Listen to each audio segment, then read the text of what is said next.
पाकिस्तान के पंजाब प्रांत का जिला चकवाल, इसी जिले में पड़ता है एक छोटा सा गांव गाह। भारत के पूर्व प्रधानमंत्री मनमोहन सिंह का जन्म साल 1932 में इसी गांव में हुआ था। साल 1947 यानी अब से 77 साल पहले मनमोहन सिंह और उनका परिवार इस जगह को छोड़कर भारत के अमृतसर चला गया, लेकिन उनकी यादें और उनकी निशानियां आज भी इस गांव में मौजूद हैं। ये वो जगह है जहाँ उनका घर हुआ करता था। यहाँ इस मिट्टी में वो पैदा हुए, इसी जगह, इसी घर में, और यहाँ से वो इंडिया चले गए माइग्रेट करके। मनमोहन सिंह की प्राथमिक शिक्षा भी यहीं के एक सरकारी स्कूल में हुई थी। इस स्कूल के प्रबंधकों ने इतने सालों बाद भी उनकी मार्कशीट्स संभाल कर रखी हुई हैं।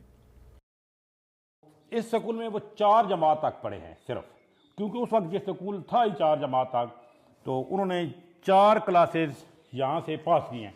उनका ये उन तीनों क्लासेस का यहाँ पे 4 क्लासेस का मेरे पास रिजल्ट मौजूद है। ये उनका जमात अव्वल का रिजल्ट है मनमोहन सिंह साहब का।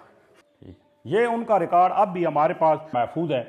इंशाअल्लाह ताला जब तक मैं हूँ ये मेरे पास अमानत है। जब मैं चला जाऊंगा इस स्कूल से नया बंदा आएगा तो ये अमानत मैं उसके हवाले करके जाऊंगा। ऐसा नहीं है कि केवल गाह के लोगों के जहन में मनमोहन सिंह की यादें जिंदा हैं। मनमोहन सिंह खुद भी अपने जन्मस्थल को नहीं भूले थे। जब तक वो रहे, गाह भी उनकी यादों में बना रहा। इंडिया के वज़ीर आज़म बन के भी हमारे गाँव को याद रखा, और ख़ासकर मस्जिद को भी।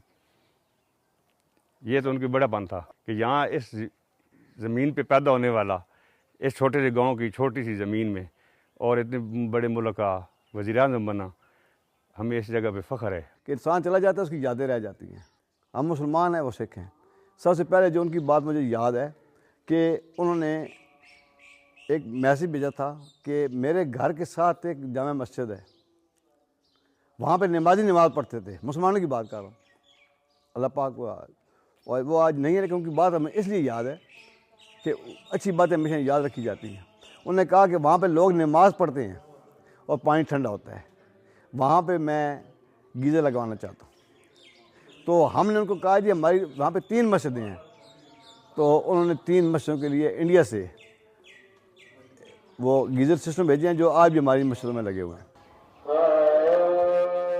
भारत में साल 2004 के लोकसभा चुनाव के बाद जब मनमोहन सिंह ने प्रधानमंत्री पद की शपथ ली थी, तो पाकिस्तान के इस छोटे से गांव की भी किस्मत बदल गई थी। यहां विकास के कई काम हुए, जिसका श्रेय यहां के लोग मनमोहन सिंह को